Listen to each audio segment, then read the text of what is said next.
मोहतरम जनाब अमजद अली जावेद साहब। शुक्रिया जनाब स्पीकर। मैं अपनी बात लॉ एंड ऑर्डर से शुरू करूंगा। बात करना चाह रहा था इससे पहले भी। कहाँ है अर्ज़ो समा का मालक के चाहतों की रगें करे दे, हवस की सुर्खी रुखे बशर का हसीन गाज़ा बनी हुई है। कोई मसीहा इधर भी देखे, कोई तो चारा गरी को उतरे, उफ़क़ का चेहरा लहू से तर है, ज़मीन जनाजा बनी हुई है। जनाब स्पीकर, ये चंद दिन पहले 11 पंजाब वासियों को बलूचिस्तान के अंदर शनाख्त करके, शनाख्ती कार्ड देख के गाड़ी से उतार कर गोलियां मारी गई जनाब स्पीकर। और ये पहला वाकया नहीं है, इससे पहले भी ये वाकयात होते आ रहे हैं। ये हाउस, मैं तो आज समझ रहा था कि इसके अलावा कोई बात ही नहीं हो रही होगी यहाँ पे, कि ये कोई चिड़िया के बच्चे नहीं थे। ये भी किसी माँ के जिगर गोशे थे, ये भी किसी बाप के सहारा थे, ये भी किसी बहन का आसरा थे जनाब स्पीकर।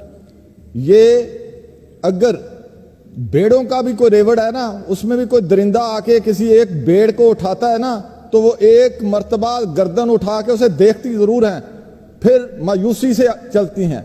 लेकिन आज कोई बात इस पे नहीं की गई। और मीडिया के अंदर भी हमें नजर आता है कि वो बात होनी चाहिए जो मिसिंग पर्सन की होती है। ये 8-8 दिन की शामें गरीबा पड़ी जाती है, लेकिन पंजाब के जो लोग कत्ल होते हैं वो कहीं नजर नहीं आते। इसकी वजह क्या है कि इनके पीछे कोई फॉरेन फंडेड एनजीओ नहीं है जो इनकी आवाज उठाए। यहां कोई मामा कदीर और माहरंग बलोच नहीं है। तो ये हमारी जिम्मेदारी है, जो पंजाब के नुमाइंदा हाउस है, ये इनका काम है कि इन्होंने अपने शहरियों की आवाज बुलंद करनी है, वरना ये सिलसिले बढ़ते जाएंगे जनाब स्पीकर।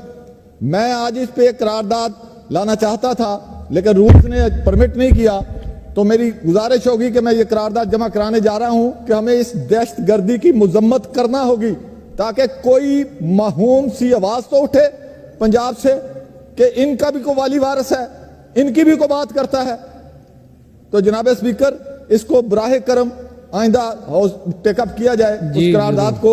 दूसरी बात, हम आते हैं वाइंड अप करें, जैसे बात मेहरबानी करें, ये बड़ी जरूरी बात थी, मैंने कर दी।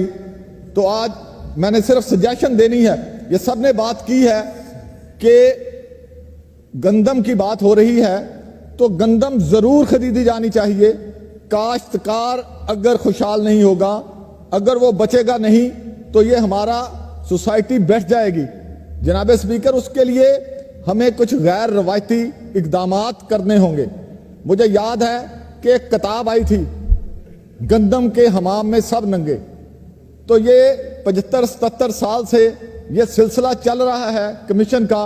कोई पूछे कि फरवरी के अंदर ये 10 जहाज गंदम के क्यों मंगाए गए, उनसे पूछा जाना चाहिए। जो मेरे दोस्त ने बात की, सर आपका पॉइंट आ गया। मैं आ रहा हूं, मैं सिर्फ 2 तजवीजें दूंगा। बस सर रवायती बातें करनी चाहिए, आखिरी बात करनी है, तो जो की गई है 2-3 मिनट रह गए। मैं बस सर एक बात ही करूंगा जी, 2 बातें हमने वो करनी है कि एक जो तजवीज दी गई है 50%, बहुत सारे जिम्मेदार काश्तकार इस पे आमादा हो जाएंगे कि वो आधी कीमत ले लें, तो आधी बाद में ले लें।